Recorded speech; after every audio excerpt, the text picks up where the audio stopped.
Hello everyone and welcome to my channel and another video about clinical pharmacy practice. And in today's video, I'm planning to talk to you a little bit about anticoagulation and specifically in a population that we've been seeing a lot in North America. Basically, atrial fibrillation patients undergoing percutaneous coronary intervention. And which anticoagulation basically would you choose for those patients, especially patients going for patients with coronary artery disease going for an angiogram might require some antiplatelets in addition to anticoagulation. So how do we balance between both? Do we exclude some of these medications, or do we give all the anticoagulation plus antiplatelets together? What do we do in such situations? We're going to talk a lot about that today, and we also have a case that we're going to solve together. So hopefully by the end of the video, you'll be able to choose anticoagulation options for your patients with atrial fibrillation who are going for a PCI. Now, for those of you who are new to the channel, this channel is all about clinical pharmacy practice. I teach you how to become clinical pharmacists, how to advance your career, and I also help you with the PEBC exams, those who are going for the qualifying exam or the OSCEs. Everything is on the channel. So if this is something that interests you, make sure to subscribe to the channel and activate the bell so that you get notified of future videos. Now let's get started with today's presentation, and as usual we have a case. So our case for today is a 55-year-old female patient who was brought to the ER with symptoms of chest pain. Past medical history includes hypertension, atrial fibrillation, and osteoarthritis. Home medications include amlodipine 5 milligrams daily, rivaroxaban 20 milligrams daily, and acetaminophen 500 milligrams TID. Lab studies showed elevated troponins, and her ECG showed STEMI, that's ST segment elevation, myocardial infarction. Creatinine clearance was 95 mils per minute, and other labs were within normal range. The patient was immediately taken for an angiogram and underwent a PCI with 2 drug-eluting stents implantation. She is now ready for discharge, and her discharge prescription includes amlodipine 5 milligrams daily, rivaroxaban 20 milligrams daily, aspirin 81 milligrams daily, clopidogrel 75 milligrams daily, and acetaminophen 500 milligrams TID. So basically home medications plus dual antiplatelets. You are the clinical pharmacist on duty and you're reviewing the discharge prescription. What would be the most appropriate intervention to optimize the anticoagulants regimen? Once again, this patient is on rivaroxaban, aspirin, and clopidogrel as part of her anticoagulation post PCI and drug-eluting stents implanted in her heart.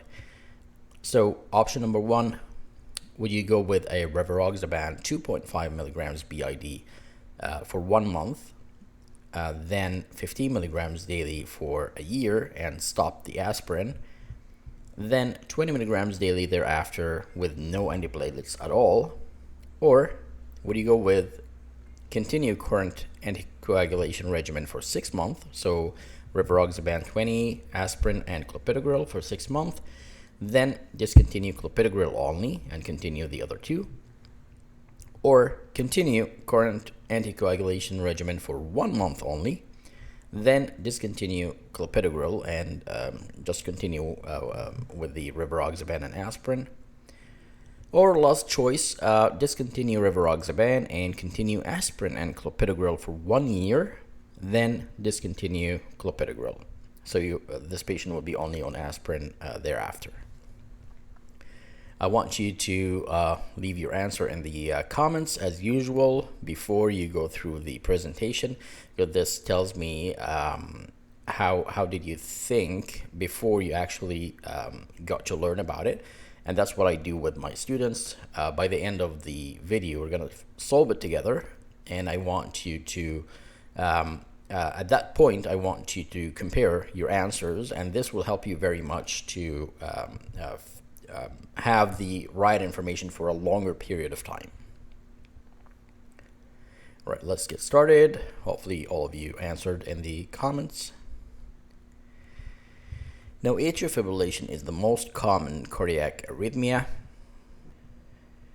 It basically impairs cardiac function and increases the risk of stroke. The incidence of atrial fibrillation increases with age. These are just general information. You probably know all about that. Rate control is the preferred management option in most patients. So usually we go for rate control as opposed to rhythm control. Rhythm control, on the other hand, is an option for patients in whom rate control cannot be achieved or who have persistent symptoms despite rate control. So we usually reserve rhythm control for more complicated patients who are who we couldn't control their atrial fibrillation with rate control. All right, moving on to the next slide. Scores for stroke risk assessment in atrial fibrillation. So we have two scores that we usually use here in North America, and I'm pretty sure that you use the same scores in other countries. So the CHATS-2 score was the older score that we've been using for years. And then basically the patient gets these number of points if they have any of these indications or conditions. And there is also the CHATS-2 VAS score. So I just corrected the typo. It's either this or this, not or. There's no E in or. So the CHATS-2 VAS score, on the other hand, also gives these points if the patient has any of these conditions. I'm not going to go into more detail about the difference between both. You can see that this scoring system has more indications that you can give more points for, and it's fairly newer. I think it was discovered or announced in 2012, so just recently, while we've been using the CHATS-2 score for years and years. So this is the oldest score that we've been using for atrial fibrillation risk assessment. Here in North America, you can use either this or that. It doesn't matter. Some clinicians prefer the CHATS-2 VAS score because a really low score on the CHATS-2 VAS means really, truly low risk of stroke, while that may not be achievable with the CHATS-2 score. However, if you use the CHATS-2 VAS score, pretty much everyone will require anticoagulation if they have atrial fibrillation. So it's pretty intense, and using it, you might end up putting all your patients on anticoagulation, even if they have a really low score.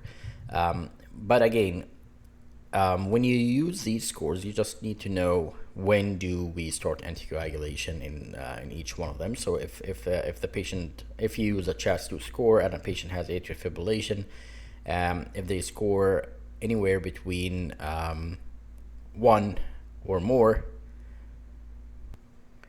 you basically can start them on anticoagulation. I have it here.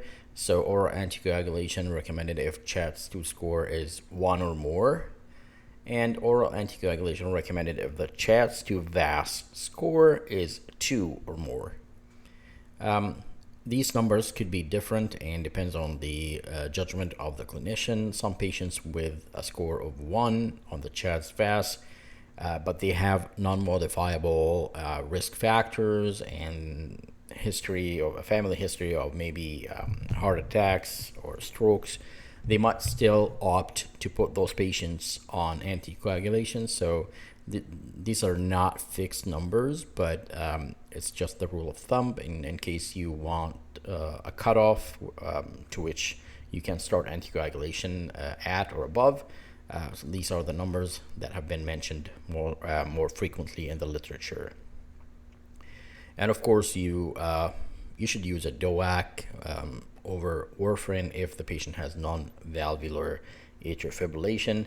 So what if the patient has a valvular atrial fibrillation? What do we do for them? Do we not anticoagulate with DOACs, or we don't give them oral anticoagulation? What do you think? Let me know in the comments. Now, this is for the non-valvular atrial fibrillation patient. What about the valvular atrial fibrillation? What do we give them?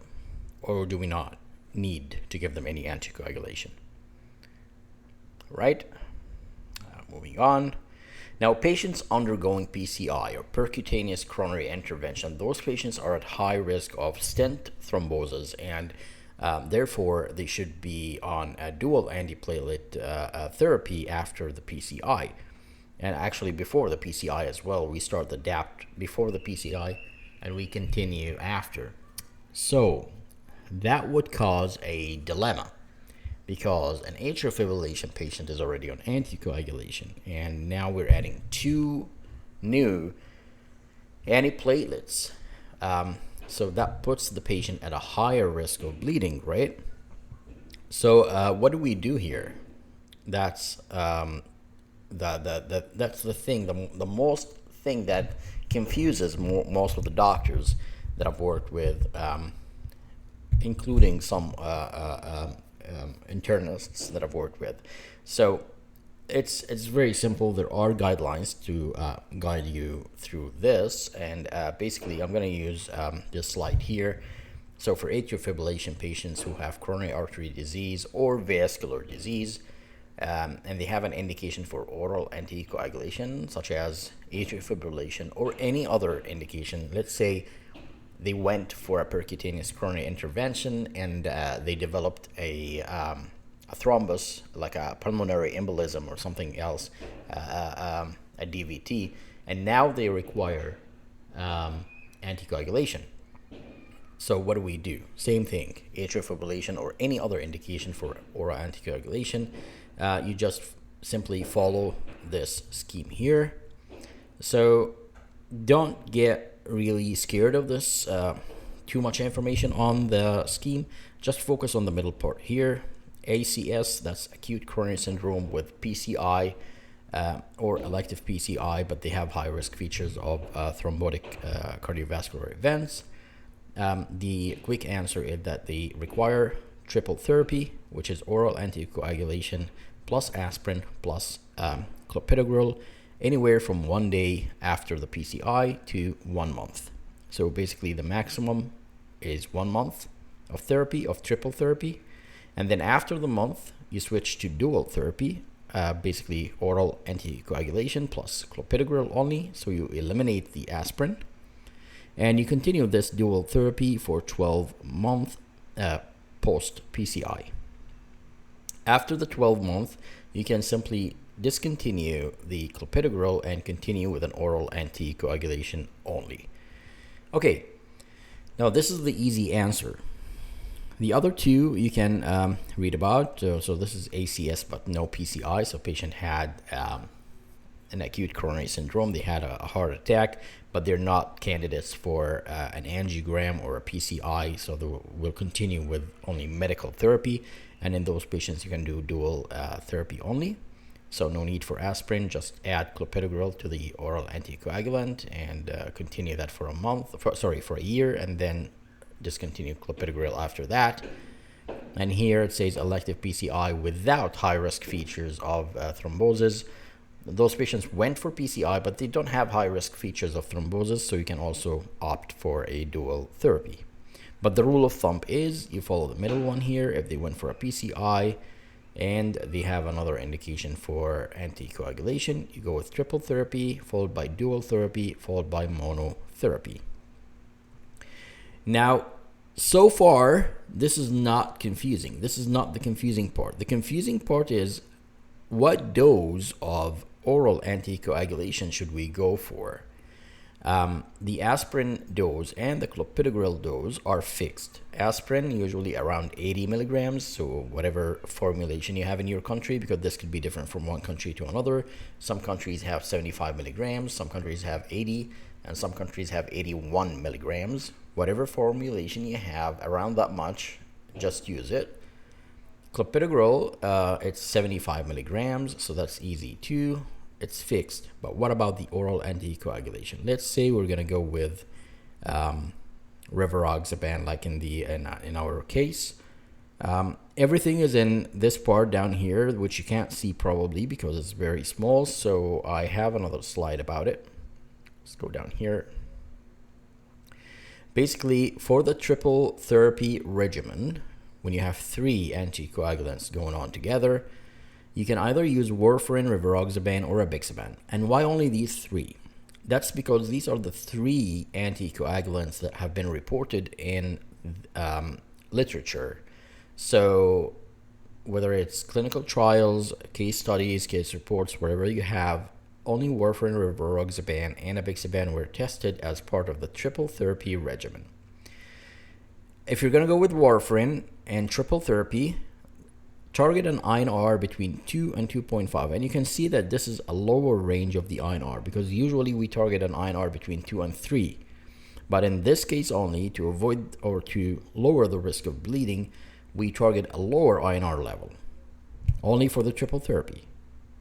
Okay?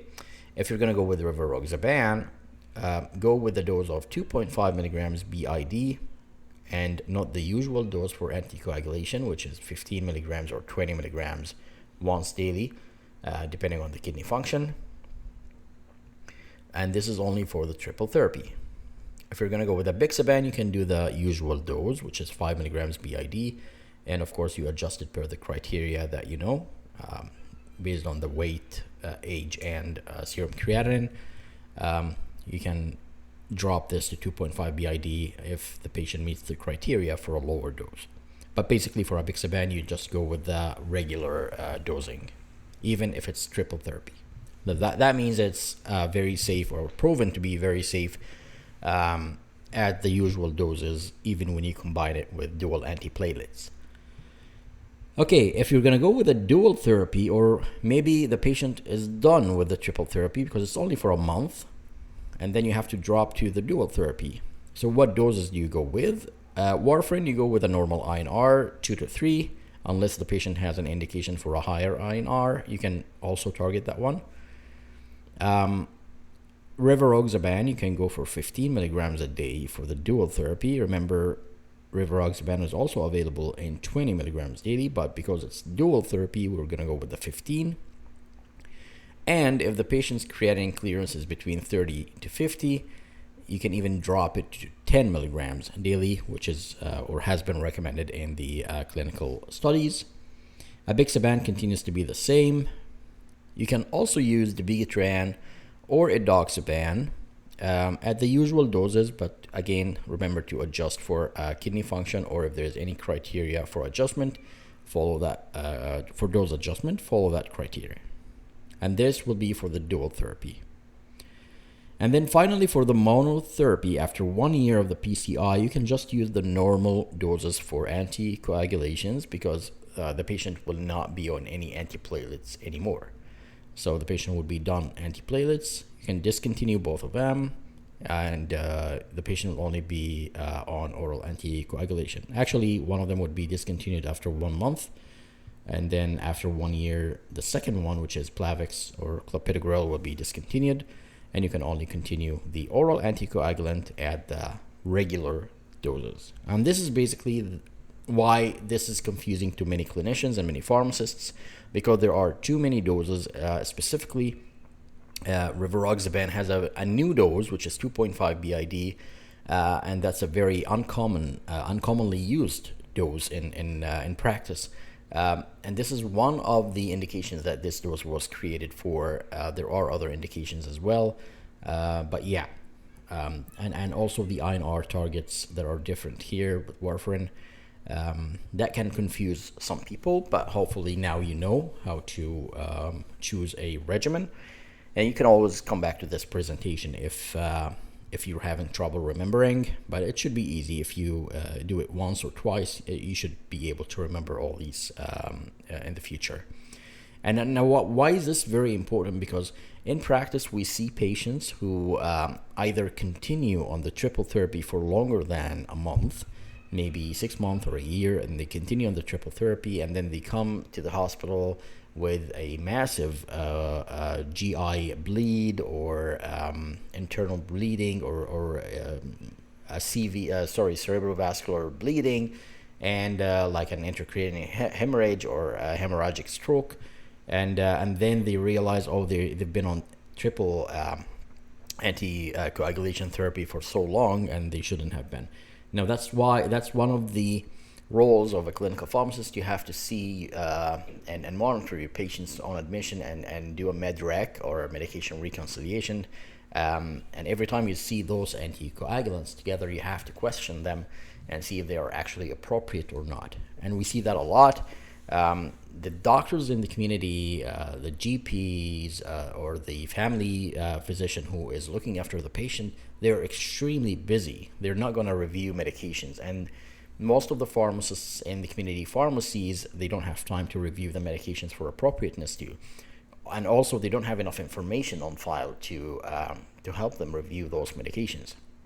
So as a clinical pharmacist at the hospital, it's on you that you have to review these medications when the patient gets admitted to the hospital. And anticoagulations is one very important task to review. Now we're back to our case for today. What do you think? What do you think this patient has to be on? She just went for a PCI and she got discharged from the hospital. In terms of anticoagulations, would you go with option A, B, C, or D? It seems like option A makes more sense, to put her on rivaroxaban 2.5 milligrams BID, even though she was on 20 milligrams at home, 20 milligrams. Drop the dose to 2.5 BID for a month, and you're adding aspirin and Plavix anyways. And then after 1 month, increase the dose to 15 milligrams a day for a year, and stop the aspirin. Her creatinine clearance was normal as far as I know, as far as I remember. Where the creatinine clearance here, 95, so it's normal. So we don't have to adjust the 15 or drop it to 10. And then after 1 year, you will increase to the normal dose, which is 20 milligrams daily, and she will be on no antiplatelets then, and that makes the most sense out of all the 4 options. If you got the right answer, let me know in the comments. Congratulations. If you didn't, that's okay. Now you know how to solve such cases and what option to go for, and in practice you'll be able to make proper recommendations. Yeah, and so what would happen if we continue current anticoagulation regimen for 6 months and then discontinue clopidogrel? In the past, like a few years ago, there was an option for triple therapy. Actually, it said 1 month to 6 months. That was the first recommendation when this scheme came out. They kept it for 6 months, and again, we saw a lot of patients coming in with bleedings, different types of bleedings, and that's pretty much why this changed to only limited to 1 month. And also, the newer stents are at lower risk or have lower risk of stent thrombosis, so you pretty much don't need to anticoagulate for longer periods of times with triple anticoagulant. Continue current anticoagulation for a month and then discontinue clopidogrel. There's no studies on that, so we don't know if this is going to work or not. And finally, discontinue rivaroxaban and continue aspirin and Plavix for a year. This is what we do for patients who do not have a risk for stroke from atrial fibrillation or don't have an indication for oral anticoagulation. So basically, after a stent, we give them dual antiplatelets for a year, and then after 1 year, we stop maybe the Plavix and continue aspirin. But not in a patient that has atrial fibrillation, because the risk of stroke is really high. So this doesn't make sense. They have to be on anticoagulation. That's it for today's case. I hope that you learned something new or confirmed some information that you already had. If you have any questions, let me know in the comments. And PEBC students going for the OSCEs and or the qualifying exams, or even for the evaluating exams coming up soon, don't forget to check out the Pharma ePass course. I have the link in description with a discount code that you can use. It should be very helpful for you to prepare for the upcoming PEBC exams. and let me know if you have any questions about it as well. Yeah, until I see you in the next video, stay safe, and I'll see you in the next video. Thanks for watching.